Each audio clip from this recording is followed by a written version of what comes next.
الحمد لله رب العالمين والصلاة والسلام على رسوله الكريم وعلى من تبعهم بإحسان إلى يوم الدين أما بعد أعوذ بالله من الشيطان الرجيم بسم الله الرحمن الرحيم يا أيها المزمل قم الليل إلا قليلا نصفه أو انقص منه قليلا أو زد عليه ورتل القرآن ترتيلا إنا سنلقي عليك قولا ثقيلا إن ناشئة الليل هي أشد وطئا وأقوم قيلا إن لك في النهار سبحا طويلا واذكر اسم ربك وتبتل إليه تبتيلا وقال عز وجل والفجر وليال عشر. حاضرین مجلس اور پردہ نشین خواتین اسلام، میں نے آپ لوگوں کے روبرو دو مختلف سورتوں کی دو مختلف آیتیں تلاوت فرمائی ہیں. سورۃ المزمل کی چند آیتیں آپ لوگوں نے سنی. میرے بھائیوں، یہ وہ سورت ہے جو پہلی نازل ہونے والی سورتوں میں سے ایک ہے. جب ہم اس سورت کے مضامین پر غور کرتے ہیں، جب ہم اس سورت کے آیتوں پہ غور کرتے ہیں، عام طور پہ اللہ تبارک و تعالی نے اس سورت میں تین عظیم احکامات سے نوازا ہے، تین عظیم پیغامات اس امت کو دیا ہے. سب سے پہلا حکم یہ دیا، اللہ تبارک و تعالی نے قیام اللیل کا حکم دیا، تہجد کا اہتمام کرنے کی تعلیم دی گئی. کہا اللہ تبارک و تعالی نے قم اللیل الا قلیلا. دوسرا حکم، قرآن سے رشتے کو جوڑنے کی تعلیم دی گئی، قرآن کو زندگی میں لانے کا حکم دیا گیا. کہا اللہ تبارک و تعالی نے وَرَتِّلِ الْقُرْآنَ تَرْتِيلًا. تیسرا حکم، ہر آن ہر لمحے میں اپنی زبان کو اللہ کے ذکر سے تر رکھنے کی تعلیم دی گئی. کہا اللہ تبارک و تعالی نے وَاذْكُرِ اسْمَ رَبِّكَ وَتَبَتَّلْ إِلَيْهِ تَبْتِيلًا. حاضرین مجلس، میرے بھائیوں، ان تین احکامات پر عمل کر کے ایک بندہ مومن اللہ تبارک و تعالی سے اپنے تعلق کو مضبوط سے مضبوط تر کر سکتا ہے.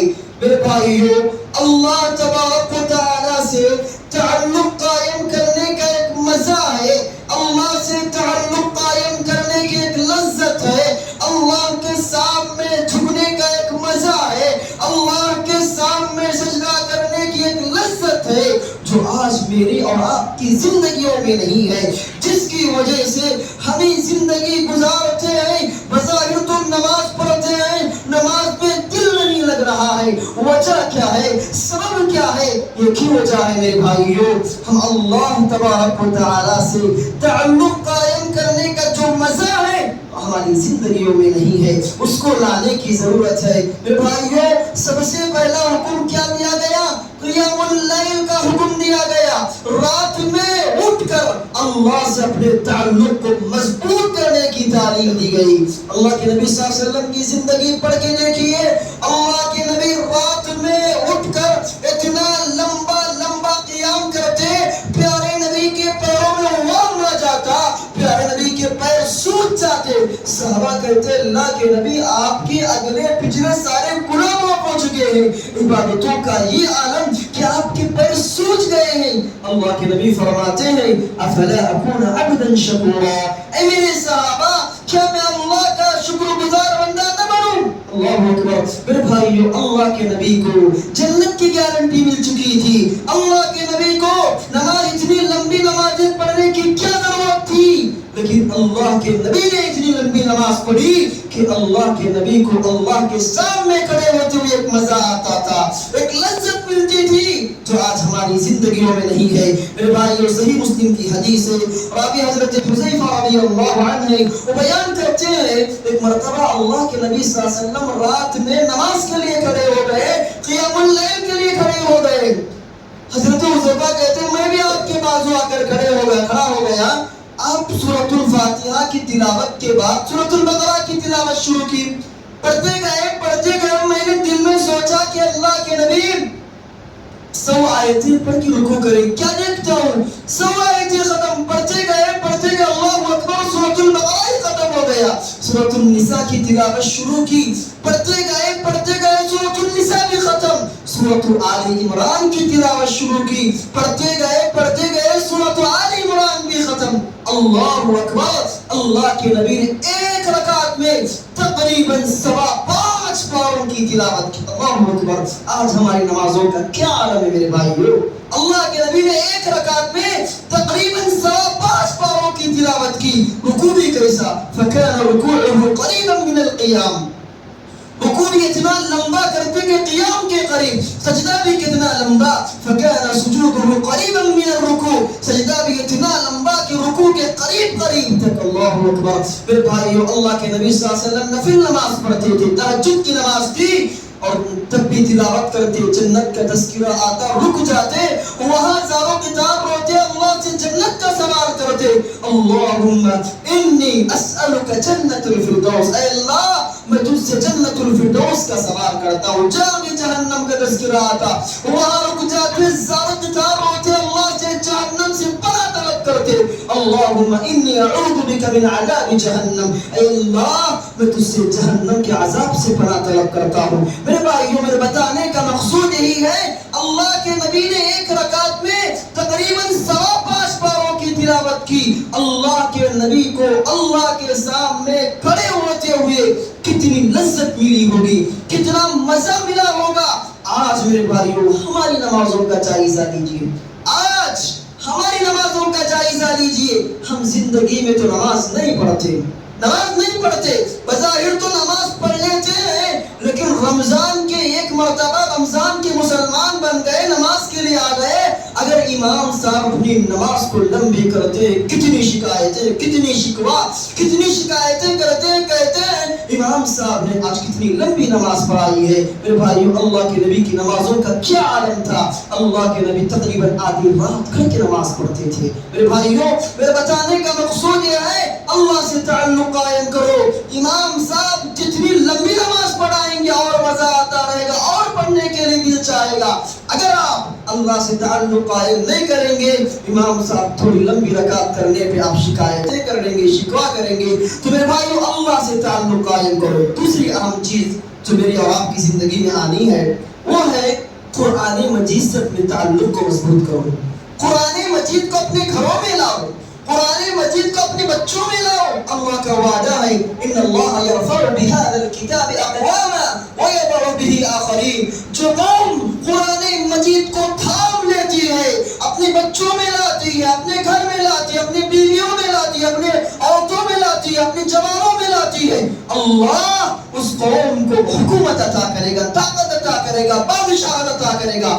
جو قوم قرآن مجید کے ساتھ غداری کرتی ہے, جو قوم قرآن مجید کو پڑھتی نہیں ہے, جو قوم قرآن مجید کے تعلیمات کو پسند ڈالتی ہے, اللہ اس قوم کو برباد کر کے چھوڑے گا, ہلاک کر کے چھوڑے گا, تباہ و تاراج کر کے چھوڑے گا. میرے بھائیو آج ملک عزیز ہندوستان کا جائزہ لیجیے, ملک عزیز ہندوستان کا جائزہ لیجیے.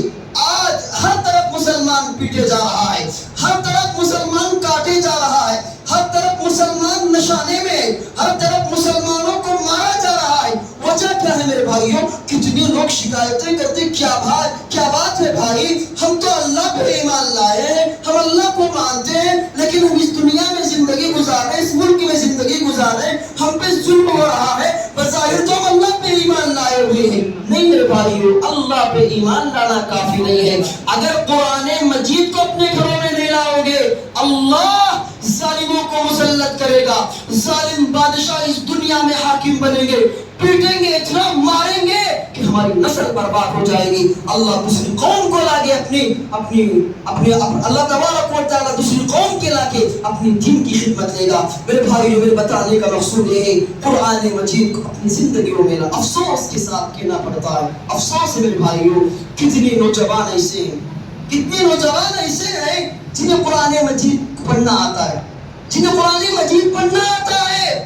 افسوس ہے ان والدین پر جنہوں نے اپنے بچوں کو لائر بنانے کے لیے, انجینئر بنانے کے لیے, ڈاکٹر بنانے کے لیے کروڑوں خرچ کرتے ہیں، 1 روپے کو نہیں دیکھتے، کروڑوں کروڑ خرچ کر دیتے ہیں، لیکن بچے کے اندر دینی تعلیم لانے کے لیے مہینے میں 1000 خرچ کرنے کے لیے باپ کتنا پریشان ہوتا ہے۔ میرے بھائیو یاد رکھنا، تم نے اپنے بچوں کی 60 سالہ زندگی کی فکر کرتے ہوئے لائر بنایا، انجینئر بنایا، ڈاکٹر بنایا۔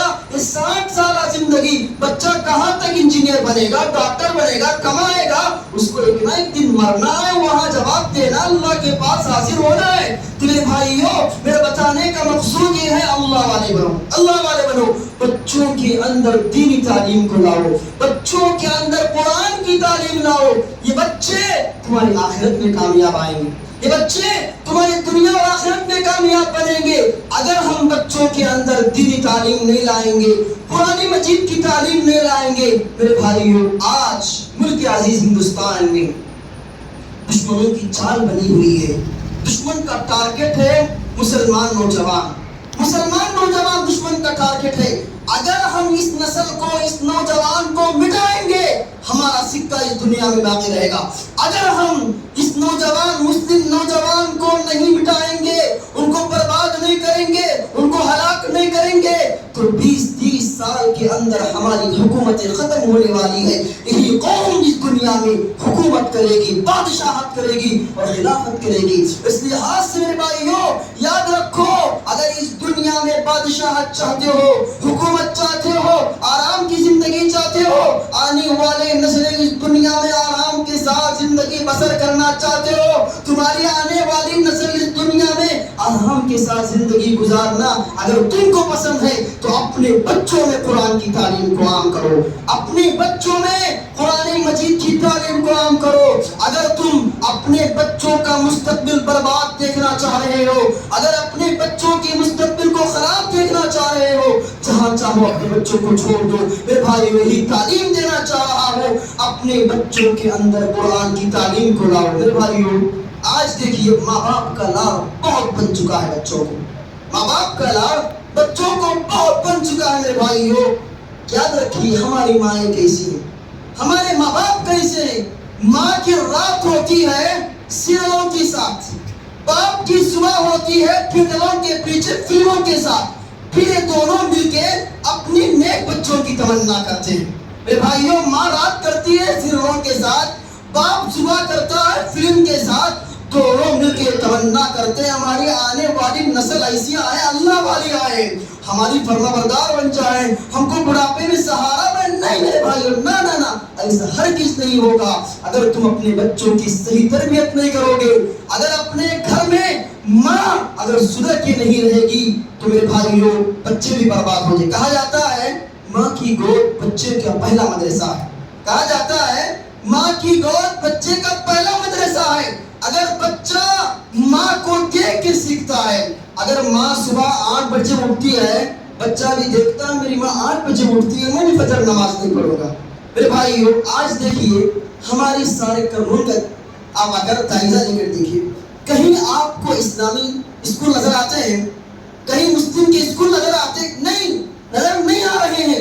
میرے بھائیو آج دیکھیے ہمارے اندر دین کہاں تک پیوست ہے اور دین سے ہم کہاں تک دور ہیں۔ میرے بھائیو آج ماں باپ کی صبح ہو رہی 8 بجے، صبح ہو رہی ماں کی 8 بجے، بچہ 8 بجے بیدار ہو رہا ہے اور بچہ صبح میں قرآن مجید کی تلاوت نہیں، فجر نماز نہیں، ذکر و اذکار نہیں، ماں بچے کو اٹھاتی ہے، تیار کرتی ہے، ماں نماز نہیں پڑھ رہی ہے، بچے کو ناشتہ کرا کے کہاں بھیج رہی ہے؟ اسکول کو بھیج رہی ہے۔ کون سا اسکول؟ کرسچن اسکول ہے، ہندو اسکول ہے۔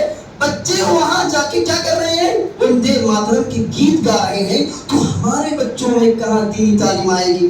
ہمارے بچوں میں کہاں دینی تعلیم آئے گی؟ تو میرے بھائیو جو بیوی آپ اختیار کر رہے ہیں، جس عورت کو آپ گھر میں لا رہے ہیں، وہ دیندار ہونا ضروری ہے۔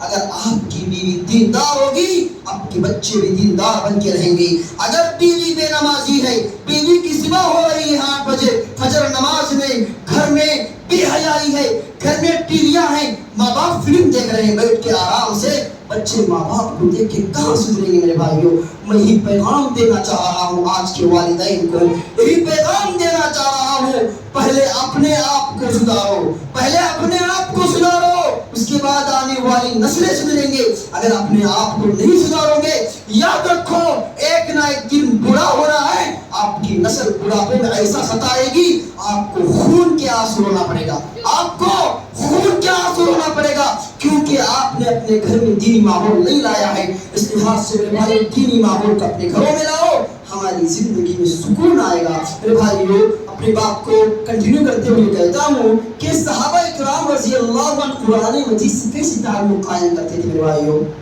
اللہ کے نبی صلی اللہ علیہ وسلم کا معمول تھا, اللہ کے نبی صلی اللہ علیہ وسلم جب بھی سفر میں جاتے, کہیں جاتے, رات میں ایک جگہ پڑاؤ ڈالتے اور کسی صحابی کو ذمہ داری مقرر کرتے کہ آج تمہاری ذمہ داری ہے رات میں مسلمان ٹیم کی حفاظت کرنا, مسلمان فوج کی حفاظت کرنا, نگرانی کرنا اور صبح سویرے فجر نماز کے لیے جگانا. ایک مرتبہ اللہ کے نبی صلی اللہ علیہ وسلم پڑاؤ ڈالے ایک جگہ اور دو صحابی کی ذمہ داری مقرر کر دیتے ہیں, حضرت عمار بن یاسر, حضرت عباد بن بشر رضی اللہ عنہ اجمعین کو. دونوں کو ذمہ داری سونپ دیتے ہیں. سارے صحابہ سو جاتے, اللہ کے نبی سو جاتے ہیں.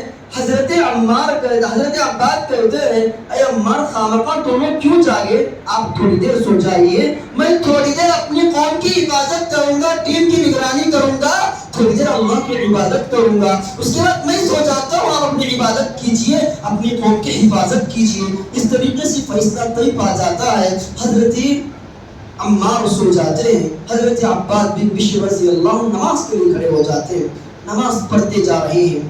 دشمن دور سے دیکھتا ہے, دور سے تیر چھوڑتا ہے کہ انسان ہے کہ پتھر, تیر سیدھے آ کر حضرت عباد بن بشر رضی اللہ عنہ کے پیروں میں پیوست ہو جاتی ہے. نماز جاری رکھے ہوئے ہیں, تلاوت کلام اللہ جاری رکھے ہوئے ہیں, دشمن پھر دوسرا تیر چھوڑتا ہے, تیر سیدھے آ کر حضرت عباد بن بشر رضی اللہ عنہ کے پیر میں پیوست ہو جاتی ہے. دشمن پھر تیسرا تیر چھوڑتا ہے, تیر سیدھے آ کر حضرت عباد بن بشر رضی اللہ عنہ کے پیروں میں پیوست ہو جاتی ہے. تین تیر لگے ہوئے ہیں, نماز جاری رکھے ہوئے ہیں. اس کے بعد نماز ختم کر کے اپنے ساتھی عمار کو جگاتے ہیں.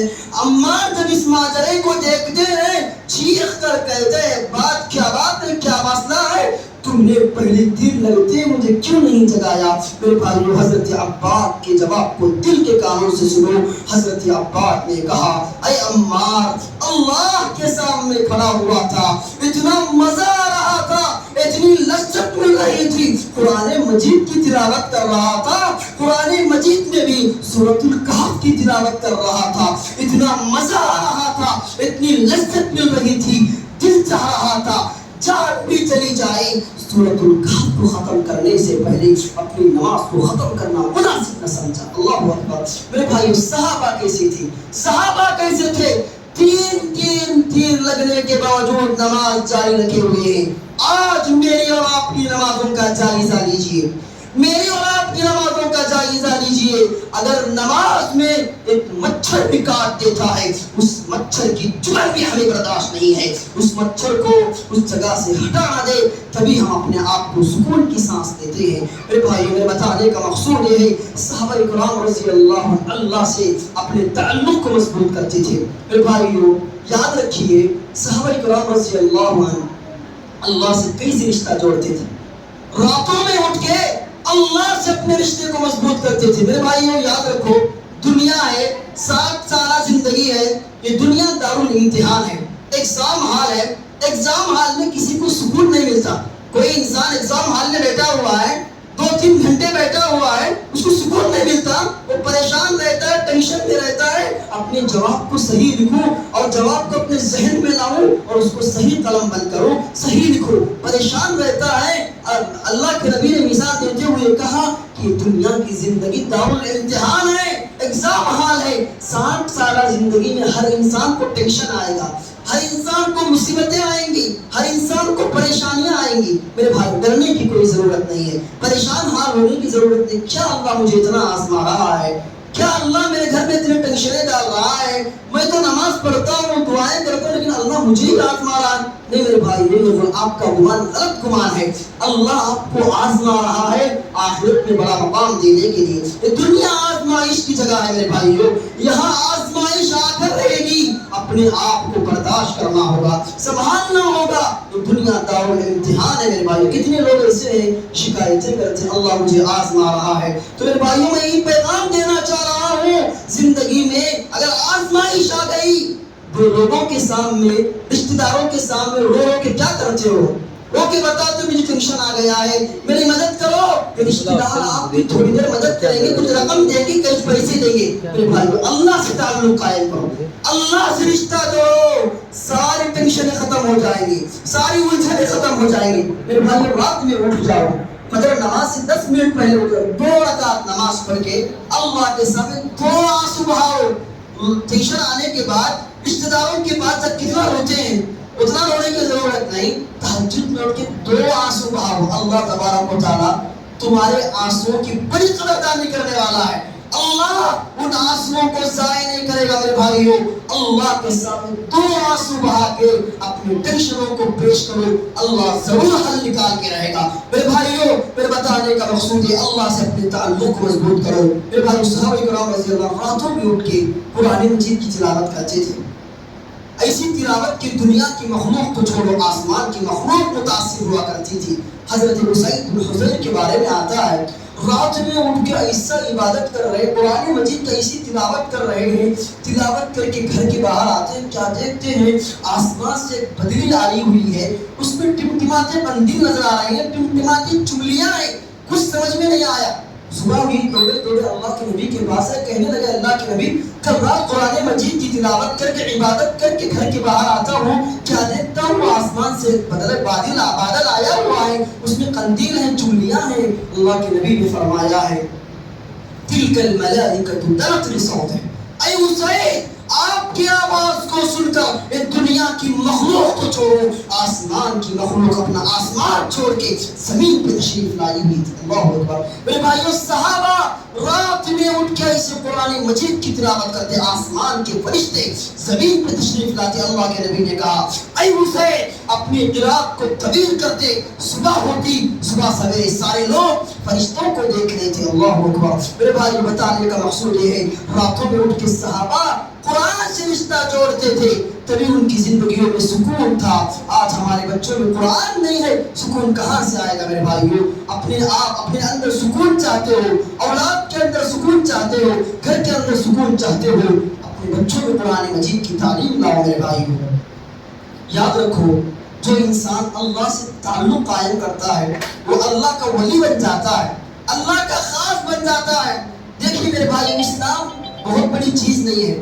کتنے لوگ شکایتیں کرتے تو جمعہ کے خطبے میں علماء اتنا بیان کرتے ہیں اسلام بہت بڑی چیز ہے، اس پہ ہم عمل نہیں کر سکتے، عمل کرنا ہو تو ساری زندگی دے دیں۔ نہیں میرے بھائیو اسلام بہت آسان چیز ہے، بہت آسان چیز ہے اگر آپ عمل کرنا چاہتے ہیں۔ اسلام کوئی بڑی چیز نہیں میرے بھائیو۔ 5 وقت نماز پڑھو، 5 وقت نماز پڑھو، بندوں کے حقوق ادا کرو، اللہ کا حق ادا کرو، اور آ کر شرک سے دور رہو، حلال و حرام کی تمیز۔ اتنا ہی اسلام ہے، اتنا ہی اسلام ہے۔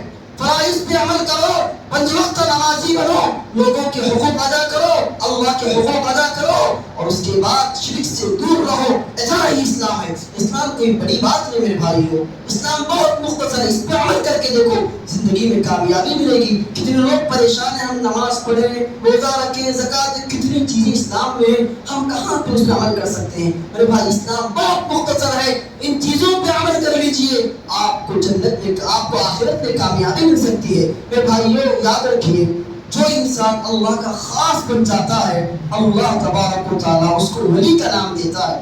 کہا اللہ تبارک و تعالیٰ نے الا ان اولیاء اللہ لا خوف علیہم ولا هم یحزنون۔ جو انسان میرا اس دنیا میں خاص بن جاتا ہے، اللہ کہتا ہے وہ میرا ولی ہے، نہ اس کا غم، نہ اسے غم لائق ہوگا، نہ کوئی پریشانی لائق ہوگی۔ اللہ اکبر۔ اللہ والے بن جاؤ میرے بھائیو۔ یہ دنیا کے رشتہ دار دشمن بن کے بیٹھے ہوئے ہیں، آپ کے گھر میں بھائی دشمن ہے، بہنیں دشمن ہے، آپ کا سارا گھر دشمن ہے۔ وجہ کیا ہے؟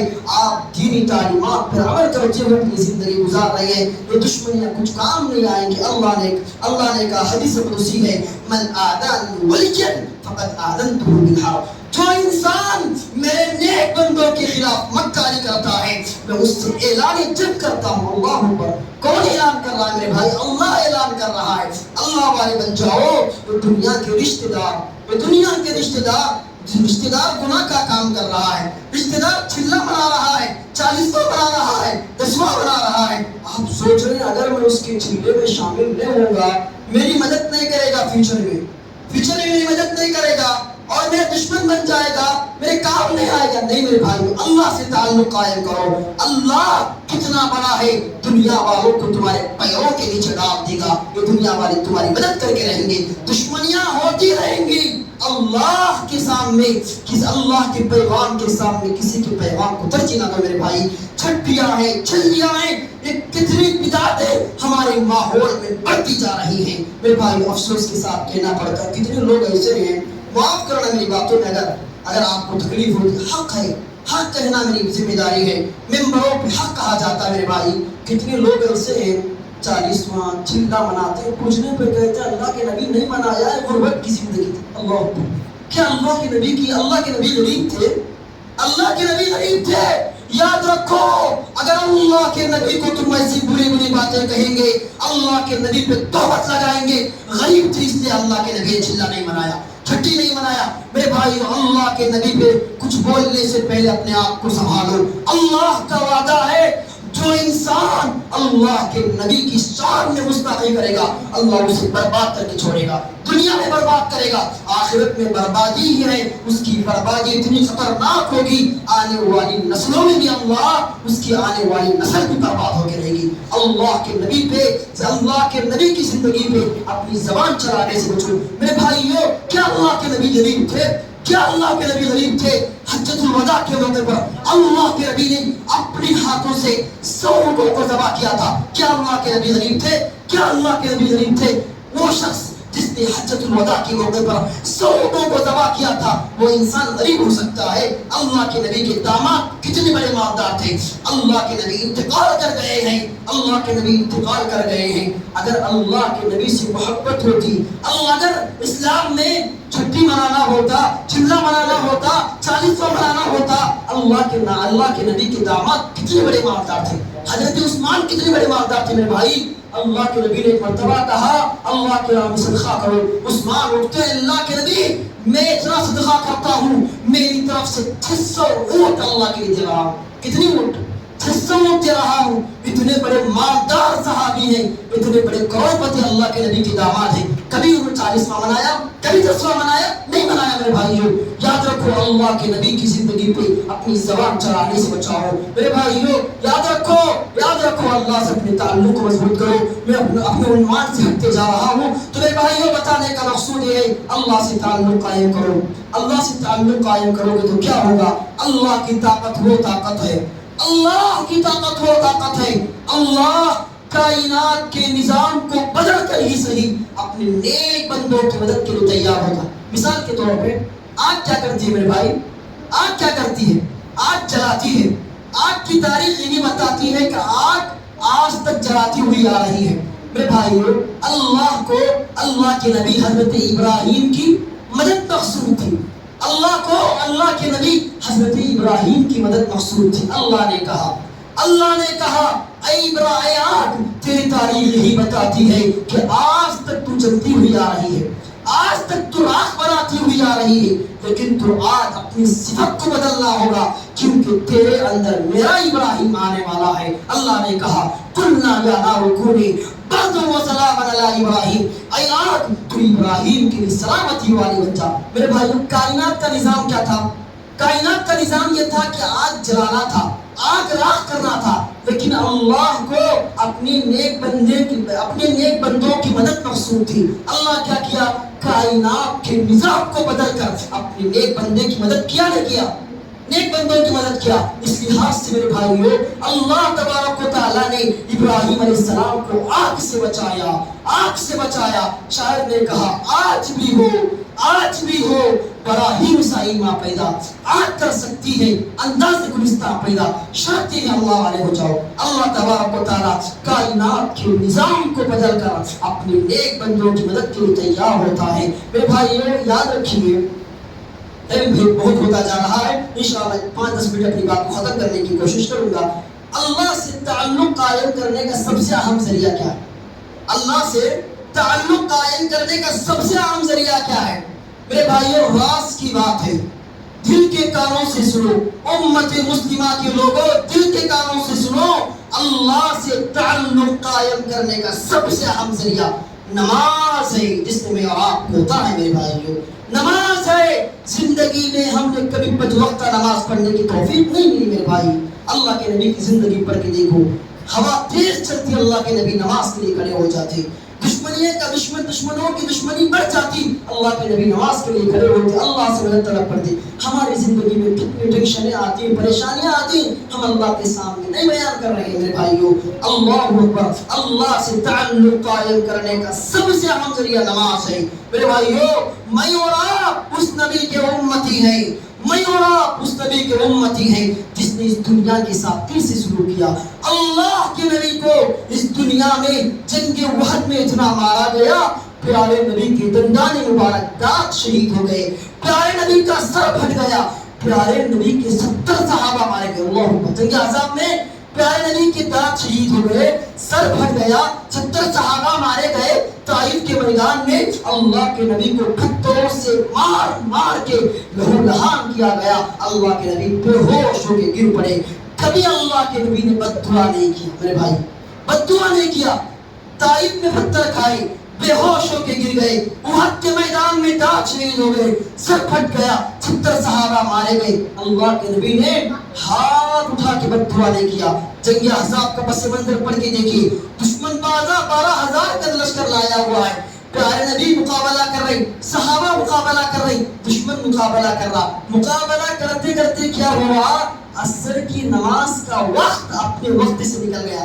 عصر کی نماز اللہ کے نبی سے نہیں چکی، عصر کی نماز کا وقت اپنے وقت سے نکل گیا۔ اللہ کے نبی نے ہاتھ اٹھا کے دعا کیا، مَلَا اللَّهُ بُيُوتَهُمْ وَقَبُورَهُمْ نَارًا، اے اللہ ان کے گھروں کو، ان کے قبروں کو آگ سے بھر دے۔ اللہ اکبر، وہ نبی جس نے طائف میں پتھر کھائے، وقت کے میدان میں زخم کھائے، ہاتھ اٹھا کے بد دعا نہیں کی، صرف ایک نماز کے وقت ڈلنے پہ بد دعا کر رہے ہیں۔ بتانے کا مقصود یہ ہے، پتہ کیا چلا اللہ اور اس کے نبی نماز کے بارے میں کتنا سنجیدہ تھے۔ میرے بھائیوں، آج ہم سے کتنی نمازیں چھوٹ رہی ہیں میرے بھائیوں۔ اللہ کے سامنے ہم کون سا چہرہ دکھائیں گے، ہم کون سا چہرہ دکھائیں گے میرے بھائیوں؟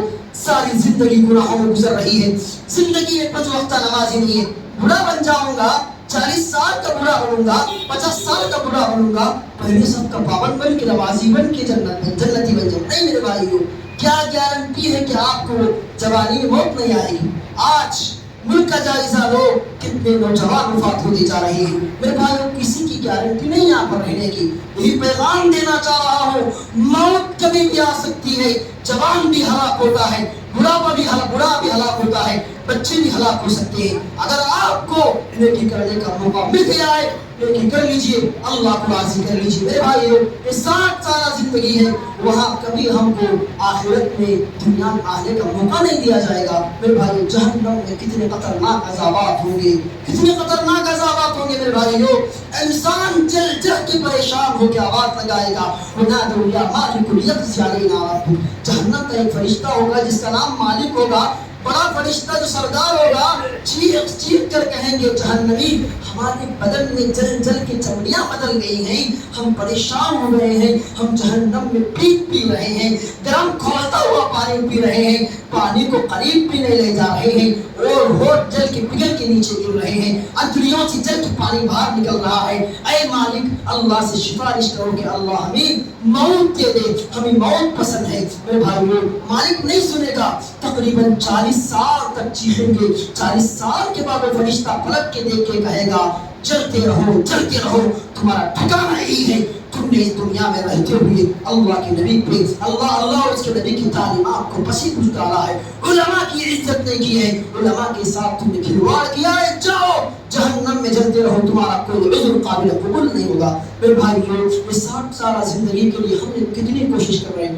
باپ صبح سے اٹھ رہا ہے 8 بجے، رات کے 10 بجے تک محنت کر رہا ہے، رات کے 10 بجے تک محنت کر رہا ہے۔ وجہ کیا ہے؟ محنت کر لیں کہ میرے بچے جو آئے فیوچر میں بڑے مالدار بن کے رہیں، میرے بچے اچھے بن کے رہیں۔ میرے بھائیو اتنی فکر کر رہے ہو بچوں کی، یہ بچے تمہارا کیا کام آئیں گے؟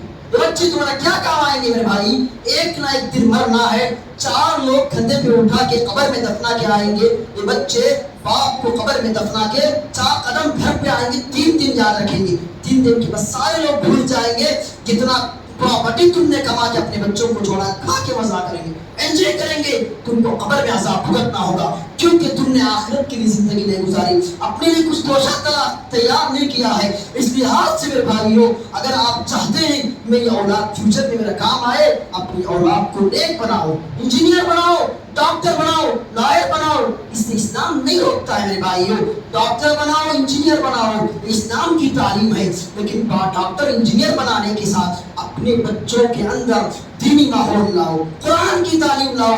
یہی بچے تمہارے مرنے کے بعد قبر کے عذاب کو حل کر سکتے ہیں دعاؤں کے ذریعے۔ اے اللہ، میرا باپ اس دنیا میں میرے ساتھ کیا سلوک کیا ہے، مجھے دینی ماحول میں پالا ہے، میری دینی تربیت کی ہے، اے اللہ میرے باپ کو قبر کے عذاب سے بچا دے۔ یہ بچے کب دعا کریں گے؟ بچے تبھی دعا کریں گے اگر آپ بچوں کی دینی تربیت کریں گے۔ اگر آپ بچوں کی دینی تربیت نہیں ہے، صبح سویرے محنت کرتے ہیں، جمع کرتے ہیں، بچوں کو ڈاکٹر بناتے ہیں، انجینئر بناتے ہیں، مر جانے کے بعد یہ بچے کچھ بھی کام نہیں آئیں گے۔ میرے بھائی یہ پیغام دینا چاہ رہا ہوں، اپنے اولاد کو نیک بنا کے چھوڑو، اپنے اولاد کو نیک بنا کے چھوڑو۔ میرے بھائیوں، ان 3 تعلیمات کو دوبارہ دہرا کر انشاءاللہ اپنی بات کو آگے بڑھاؤں گا۔ سب سے پہلی تعلیم یہ تھی قیام اللیل کا اہتمام کرنا، راتوں میں اٹھ کے اللہ سے اپنے تعلق کو مضبوط کرنا۔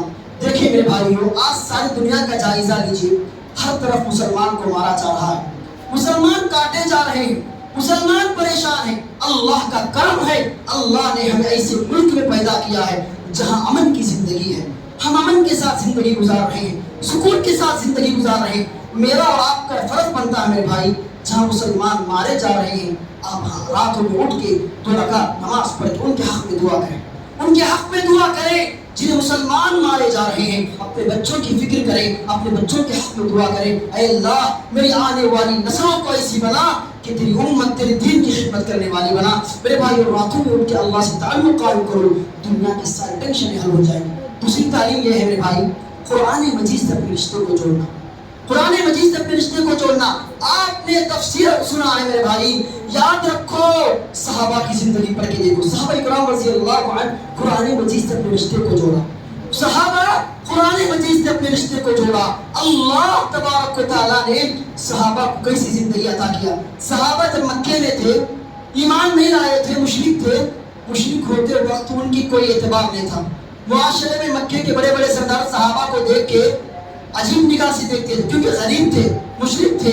جب ایمان لا لیے، اسلام قبول کیا، اللہ اتنا بڑا مقام دیا صحابہ کو، اتنا بڑا مقام دیا صحابہ کو۔ مکے میں رہتے ان کا نام سنتے ہی کوئی کیئر نہیں کرتا، لیکن اسلام لانے کے بعد اتنا بڑا مقام ملا صحابہ کو۔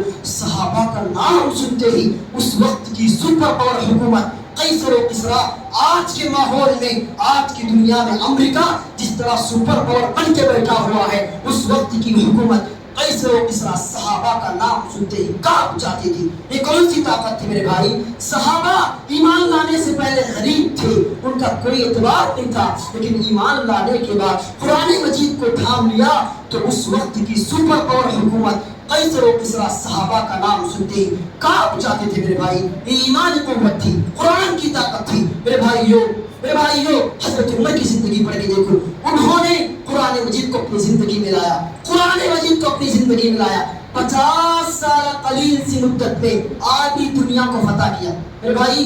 ایک ملک نہیں، ایک کنٹری نہیں۔ آج ہم کتنا خوش ہوتے ہیں، ایک بستی کا بڑا بنا دیا جائے تو کتنا خوش ہوتے ہیں، میں اس بستی کا بڑا ہوں اور آج لوگوں کو بہت لوٹوں گا، اپنی بہت فکر کروں گا، مال جماؤں گا، کتنا خوش ہوں گے میرے بھائی۔ حضرت عمر رضی اللہ عنہ ایک کنٹری نہیں، آدھی دنیا کے بادشاہ تھے۔ یہ بادشاہ تب ملی، انہوں نے مکے میں رہتے ان کا کوئی اعتبار نہیں تھا، مکے میں ان کو کوئی پراپرٹی نہیں تھی، کوئی بڑے مالدار نہیں تھے، لیکن اسلام قبول کر کے اسلام پہ عمل کیا، اللہ تبارک و تعالیٰ آدھی دنیا کو ان کے پیروں کے نیچے ڈال دیا۔ آدھی دنیا ان کا نام سنتے ہی کانپ جاتی تھی میرے بھائیو۔ یہ کون سی طاقت تھی؟ قرآن کی طاقت تھی میرے بھائیو۔ قرآن میں جس وقت رشتہ جوڑو میرے بھائیو۔ اب ہم جن ایام سے گزر رہے ہیں، بڑے مبارک ایام ہیں ہماری زندگی میں. یاد رکھیے کتنے مبارک ایام آ رہے ہیں, ہمیں علم تک نہیں ہے, علم تک نہیں ہے. اگر دنیا کے بارے میں معلوم ہو جائے کہ فلاں جگہ یہ شخص جیتا ہے, الیکشن کے موقع پر کتنے نیوز ہم جاننے کی کوشش کیے کہ فلاں شخص جیتا ہے, فلاں اتنے ووٹوں سے جیتا ہے. دنیا کے بارے میں کتنی فکر میرے بھائی, اتنے معزز دن آ رہے ہیں, آ گئے ہیں, لیکن ہمیں کوئی فکر نہیں. ہم آ کر ذی الحجہ کے کتنے معزز ایام سے گزر رہے ہیں میرے بھائیو, اتنے معزز ایام ہیں. اللہ نے ان دنوں کے قرآن میں قسم کھائی, اللہ نے کہا والفجر ولیال عشر, قسم ہے فجر کی, قسم ہے 10 راتوں کی. اس سے مراد کون سی راتیں ہیں میرے بھائیو؟ تمام مفسرین نے, ابن کثیر رحمہ اللہ نے کہا اس سے مراد صرف ذی الحجہ کے شروع کے 10 دن ہے میرے بھائی, شروع کے 10 دن ہیں. علامہ ابن تیمیہ رحمۃ اللہ علیہ سے سوال کیا گیا کہ قرآن مجید میں اور حدیث مبارکہ میں ذی الحجہ کی اتنی فضیلت آئی ہوئی ہے, کیا امام صاحب یہ 10 دن زیادہ افضل والے ہیں یا رمضان کے آخری 10 دن افضل والے ہیں؟ علامہ ابن تیمیہ رحمۃ اللہ علیہ نے کہا راتوں کے اعتبار سے سب سے افضل دن رمضان کے دن ہے, رمضان کے آخری 10 دن ہیں, اور دنوں کے اعتبار سے سب سے افضل دن ذی الحجہ کے شروع کے 10 ایام ہیں. میرے بھائیو 7 دن باقی رہ گئے ہیں, 7 دن باقی رہ گئے ہیں. کتنے افسوس ہے میرے بھائیو, اتنے معزز دن گزر رہے ہیں, ہماری مسجدیں ویران پڑی ہوئی ہیں, ہماری مسجدیں ویران پڑی ہوئی ہیں. میرے بھائیو یاد رکھو اللہ تبارک و تعالیٰ ضرور ان دنوں کے بارے میں کل قیامت کے دن سوال کرنے والا ہے. ان دنوں میں کچھ کام کرنا ہوگا مجھے اور آپ کو. سب سے پہلا کام کثرت سے اللہ کا ذکر کرنا, کثرت سے اللہ کا ذکر کرنا. سبحان اللہ, الحمدللہ, اللہ اکبر, اس زبان پہ کثرت سے لانا میرے بھائیوں, تبھی ہماری آخرت کامیاب ہوگی. حضرت عبداللہ بن عمر رضی اللہ عنہ کے بارے میں آتا ہے اور حضرت ابو ہریرہ رضی اللہ عنہ دونوں مل کے ان دنوں میں بازار جاتے زور سے تکبیر کہتے اللہ اکبر, اللہ اکبر, لا الہ الا اللہ, اللہ اکبر, اللہ اکبر وللہ الحمد, زور سے تکبیر کہتے اور تمام لوگ سن کے تکبیرات کو بلند کہتے اور بازار میں ایک آواز بلند ہو جاتی تھی. ان دنوں میں صحابہ تکبیرات کو بلند سے کہتے میرے بھائیوں. اس لحاظ سے ان دنوں میں زیادہ سے زیادہ اللہ کا ذکر کرنا ہے میرے بھائیوں. دوسری چیز مجھے اور آپ کو کرنا ہے, ان دنوں میں کثرت سے روزوں کا اہتمام کرنا. روزوں کا اہتمام کرنا, کیا 10 دن میں روزے رکھنا یا صرف یوم عاشورہ کا روزہ رکھنا؟ دیکھیے میرے بھائیوں یہ دن بہت افضل دن ہے, ہم کو چاہیے کہ روزے رکھ لیں, کم از کم پیر کا روزہ رکھیں. اگر اس دنوں میں پیر آتا ہے, جمعرات آتی ہے, ان دنوں میں روزہ رکھ لیں. میرے بھائیوں یاد رکھو اگر آپ کو رمضان میں بیمار تھے, روزہ نہیں رکھ سکے, اس کی قضا ان دنوں میں کیجیے, اس کا ثواب بہت بڑا ہو سکتا ہے, کیونکہ مبارک ایام ہے. مبارک ایام میں اس کی قضا کرنا بہت بڑا ثواب کا ذریعہ بن سکتا ہے. میرے بھائیوں جو انسان اللہ کے خاطر ایک روزہ رکھتا ہے اخلاص کے ساتھ, اللہ تبارک و تعالیٰ اس کے چہرے کو جہنم سے 70 سال کی مسافت پہ دوری پہ رکھتا ہے. اللہ اکبر, 70 سال کی دوری پہ جہنم سے اس کے چہرے کو رکھتا ہے. میرے بھائیوں ایک روزہ اخلاص کے ساتھ رکھنا ہے. میرے بھائیوں اگر جو انسان یوم عاشورہ کا روزہ رکھتا ہے, یوم عرفہ کا روزہ رکھتا ہے, جو انسان یوم عرفہ کا روزہ رکھتا ہے, میرے بھائی 2 سال کے گناہ معاف ہوتے ہیں, 2 سال کے گناہ معاف ہوتے ہیں. اس سے بڑا آفر کیا ہے ہمارے لیے؟ 2 سال کے صغیرہ گناہ معاف ہو جاتے ہیں. میرے بھائیوں چھوٹا روزہ, ایک دن آپ کو بھوکا رہنا ہے, پریشان ہونے کی ضرورت نہیں. ایک دن اگر اللہ کے روزہ رکھیں گے, اخلاص کے ساتھ روزہ رکھیں گے, 2 سال کے صغیرہ گناہ معاف ہو جائیں گے. میرے بھائیوں اس لحاظ سے اس روزے کا اہتمام کریں, اس روزے کا اہتمام کریں. تیسری چیز میرے بھائیوں قربانی کا اہتمام کریں. افسوس ہے میرے بھائیوں آج ہمارے معاشرے میں کتنے بڑے مالدار ہیں, اللہ کتنا مال دے کے رکھا ہے, کتنا مال دے کے رکھا ہے, گھر میں قربانی نہیں کی جاتی, گھر میں قربانی نہیں کی جاتی. اگر گھر میں فنکشن ہو 10 بکرے کاٹنے کے لیے ہم ذبح ہو جاتے ہیں, لیکن اللہ کے لیے سال میں 1 مرتبہ قربانی دینے کے لیے ہم تیار نہیں ہو رہے ہیں. اللہ کے نبی نے حدیث میں فرمایا جو انسان استطاعت رکھنے کے باوجود, مال رکھنے کے باوجود, طاقت رکھنے کے باوجود قربانی نہیں کرتا ہے, وہ ہمارے مصلی کے قریب نہ آئے, ہماری عیدگاہ کے قریب نہ آئے. اللہ اکبر. میرے بھائیوں اللہ مال دے کے رکھا ہے, پریشان ہونے کی ضرورت نہیں. آج قربانی کتنی آسان ہو چکی ہے. اگر اللہ کم مال دے کے رکھا ہے, گھر میں 3 ٹائم تو 20 بچے کھاتے ہیں نا, 3 ٹائم 20 بچوں کو آپ کھلا رہے ہیں, آپ بھی ایک طریقے سے مالدار ہیں. گھر میں 3 ٹائم کا کھانا پک رہا ہے تو سمجھ جاؤ ایک طریقے سے آپ مالدار ہیں. بڑی فکر لینے, پریشان ہونے کی ضرورت نہیں 20,000 30,000 خرچ کرنے کے لیے. میرے بھائی اس حصہ لینی چاہیے. حصہ کتنا ہو 3,000 4,000 کا ہوتا ہے. قربانی کیجئے، یہ اللہ کے پاس بہت افضل نیکی ہے، اللہ کے پاس بہت افضل نیکی میرے بھائیوں، اس کا خصوصی طور پہ اہتمام کیجئے میرے بھائیوں۔ انہیں باتوں پر اپنی بات کو، ایک آخری چیز ہے، آج ہم ملک عزیز ہندوستان میں زندگی گزار رہے ہیں، یہاں پر ہندو رہتے ہیں، مسلم رہتے ہیں، عیسائی رہتے ہیں، سکھ رہتے ہیں، سب کا ہم اگر جائزہ لینا چاہیے، سب کا خیال کرنا چاہیے۔ دیکھیں عید اضحیٰ کے موقع پر دیکھا جاتا ہے میرے بھائی، عام طور پہ ہم جانور کو ایسی جگہوں پہ ذبح کرتے ہیں جہاں ہندو رہتے ہیں، ہندو محلات میں لے جا کر وہاں پہ اپنے جانوروں کو ذبح کرتے ہیں۔ نہیں میرے بھائی، اسلامی تعلیمات یہ نہیں دیتی، اسلام کی تعلیم یہ ہے اپنی طرف سے کسی کو تکلیف نہیں دینا ہے، اپنی طرف سے کسی کو تکلیف نہیں دینا ہے، ایسی جگہ اپنے جانوروں کو ذبح کرو جہاں مسلمان رہتے ہیں، وہاں پہ لے جاؤ گائے کو ذبح کرنا، جو اس گائے کو خدا مانتے ہیں، جس کی وجہ سے فتنے ہوتے ہیں میرے بھائی، ایسی جگہ اپنے جانور کو ذبح کرو جہاں مسلمان رہتے ہیں، فتنے کا اندیشہ نہیں ہے میرے بھائی۔ دوسری بات یاد رکھیے، ہم ملک عزیز ہندوستان میں رہتے ہیں تو ہمارا ایمان کیا کہتا ہے؟ طہور، ہمارا اسلام کہتا ہے اب طہور شطر الایمان، باقی صفائی آدھا ایمان ہے، لیکن ہم مسلمان دیکھیے عید الاضحیٰ کے موقع پر اللہ اکبر جانور کو ذبح کرتے ہیں، گندگیوں کو محلات میں پھیلا دیتے ہیں، گلیوں میں پھیلا دیتے ہیں میرے بھائیوں۔ ہندو ہمارے بارے میں کیا تبصرہ کرتے ہیں کہ کس نبی کو ماننے والے ہیں، کہ کس نبی کو ماننے والے اتنی گندگی پھیلا رہے ہیں، نبی صلی اللہ علیہ وسلم کو گالیاں دے رہے ہیں میرے بھائیوں۔ ہماری طرف سے کسی کو تکلیف نہیں ہونا، اللہ کے نبی نے کہا کوئی انسان جہاد کو جا رہا ہے، اللہ کی راہ میں لڑنے کے لیے جا رہا ہے، لیکن راستے میں کسی کو تکلیف دے رہا ہے، اللہ کے نبی نے کہا اس کا جہاد باطل ہے میرے بھائی۔ ہم قربانی کر رہے ہیں، راستے میں گندگی ڈال رہے ہیں، کیا ہماری قربانی قبول ہوگی؟ نہیں میرے بھائیوں۔ اس طریقے سے یاد رکھنا کہ گندگی نہیں پھیلانا چاہیے میرے بھائیوں۔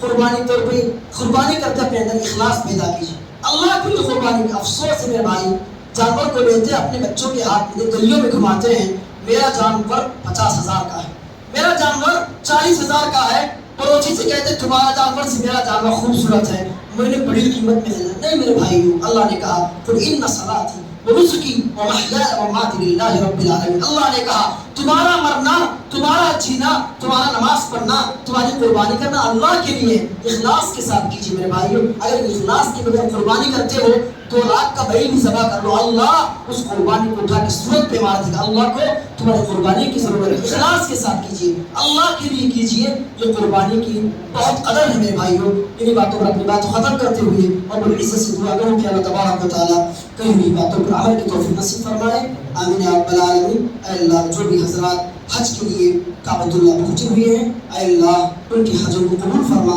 اے اللہ ان کے عمروں کو قبول فرما، اے اللہ ان کو نمازی بنا، اے اللہ ہم جس عشرے سے گزر رہے ہیں بڑا مبارک عشرہ ہے، اے اللہ اس میں تیری کثرت سے عبادت کرنے والا بنا، آمین۔ اے اللہ ہم کو 5 وقت نمازی بنا، اے اللہ ہم کو دنیا اور آخرت میں کامیابی نصیب فرما، آمین یا رب العالمین۔ السلام علیکم۔